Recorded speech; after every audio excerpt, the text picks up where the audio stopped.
If I had to put you guys on the spot and ask you for one line, what do you think will change in media bar social media in the next 10 years? And pick one company, if you were to start afresh, you would invest in, which would it be? Interesting. I think, so in the world of thoughts and opinions, so just like in the world of TikTok. You can't say Koo, you can't say Josh and Dillian. I won't say it, but this is what I kind of know deeper, so I'm sticking to thoughts and opinions. But in the world of short video, anybody who felt like Shah Rukh Khan or whichever cultural big guy for short video in that country, TikTok made that happen.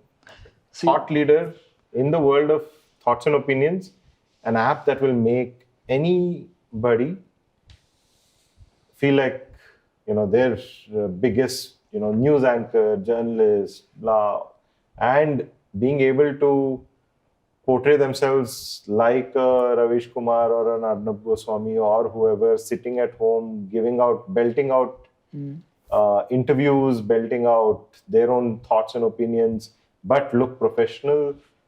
I think that kind of experience, I think, will go a long way. Yeah. Pick a company which is investable in a certain way, private or public. I would... Social media, right? I mean, you can say print or traditional media, but I don't think you will. I wouldn't invest in traditional media anymore. I think democratization of... The superhero won't exist for too long. I think decentralized superheroes is the way to go, whether you take entertainment or sports or news or whatever it is. So these are the things. Nobody is really doing it. Everybody is already famous. I think Snap is a good...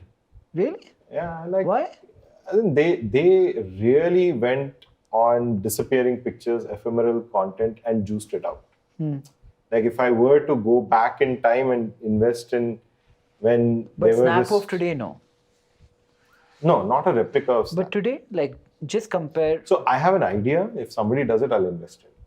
So what's cool for youngsters is to feel like the adults don't understand what I'm saying, what I'm doing, why I'm famous, all of those things.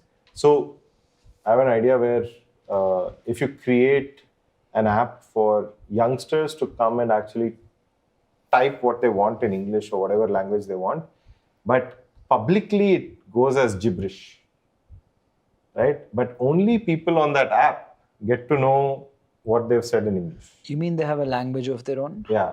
To the public, to the outside world, it's like Aprameya has 1 million likes, but adults of the world don't know what. I resonate with that. I remember doing this as a kid when we would add the letter fa in between every word or pa in between. P language. P language. You mean something like that, right? Yeah, but this is computer generated gibberish. Right. So you will be super curious what that 14-year-old or 15-year-old said that got 1 million likes amongst them. Yeah. But it's like when people DM a meme to you, but the page is private. So you're forced to like so the you page. don't fucking know, but they know. It's an interesting idea. Interesting idea. And kids might do it just because of that. Just because of that. Yeah, so this is an idea. It will become big, but I don't have bandwidth to do it. But if somebody does it, I'll invest.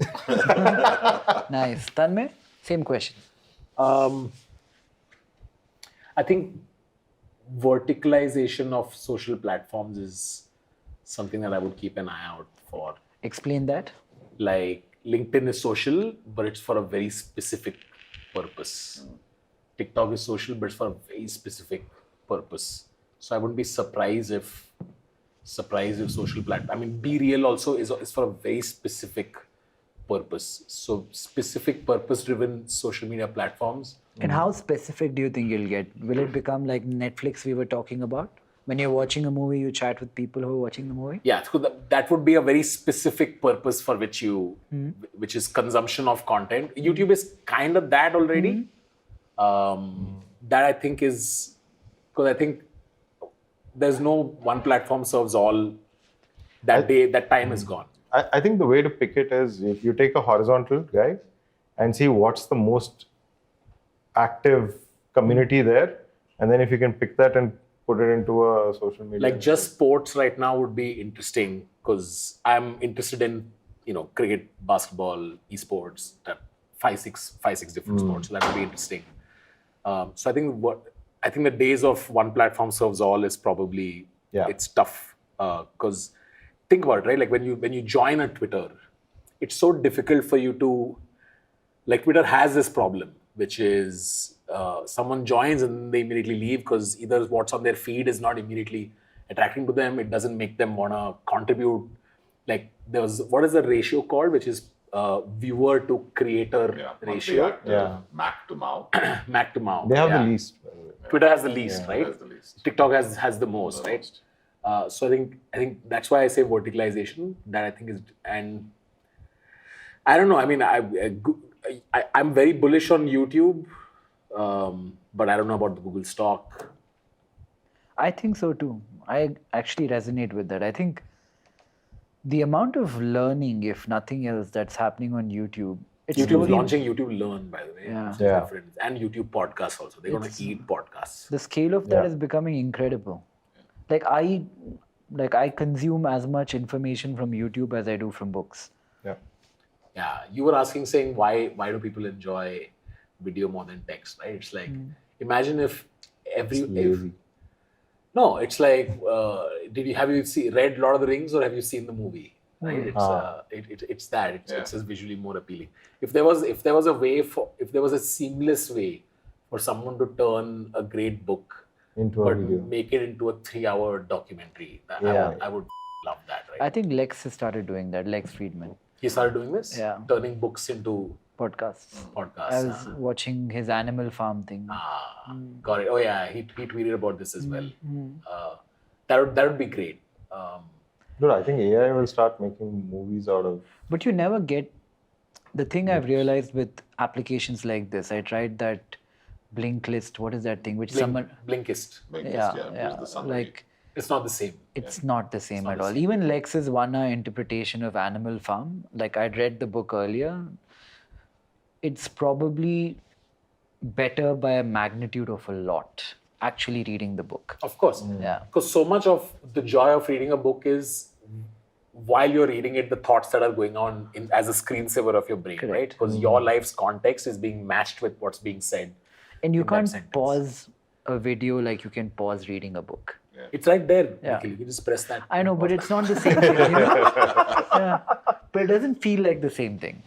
Yeah. Like you can sit here on a thought for like 10 minutes, but if you're watching a video, you're like kind of like, I'm lying down watching a video. I'm not going to like pause. I love that YouTube feature though. Just the double tap to go back 15 seconds. Like sometimes I'm in a conversation and I want to double tap the person. Like, can you move 15 seconds ahead? Sometimes my brain is dead. In the real I'm watching world. the same video. Like I'm going back 5 minutes, going back 5 minutes, going back 5 minutes. I do that like 10 times. Yeah, same. Right? I do it all the time. Yeah. Especially if it's the longest video, I'm like, hang on, I zoned out. I started thinking of something. I want to go back. I zone out a lot more now than I used to. I don't know if it's the content or it's me. No. You're used to short videos. You think that's it? Yeah. That's the future, dude. Short videos? That's my view. Yeah, that's why you need a clips channel for this podcast. So if you had to invest in a company? Yeah, I think Google. Alphabet. I like Google. But yeah, is ByteDance listed? Yeah. No. Is it? Not yet, right? I'd invest in ByteDance. ByteDance would list in which country? But that's not really a listing either, right? Yeah, Google. But in Satya we trust, so I would probably also I'd also invest in Microsoft. Yeah. I mean, Microsoft. But they don't have anything social. LinkedIn. Which company to invest in? Which company to invest in? First, future of social media in the next decade. I think you covered it, but I wouldn't invest in traditional media. If I'm in India, I think connected TVs are going to be a big opportunity. Connected TVs. Yeah. It's interesting there are only 200 million TVs in the country. TVs will move away from broadcast. They will move to IP. So it's basically going to become like a phone, right? They're going to be apps. It's going to be a bigger screen. It's going to be better for lean back experiences.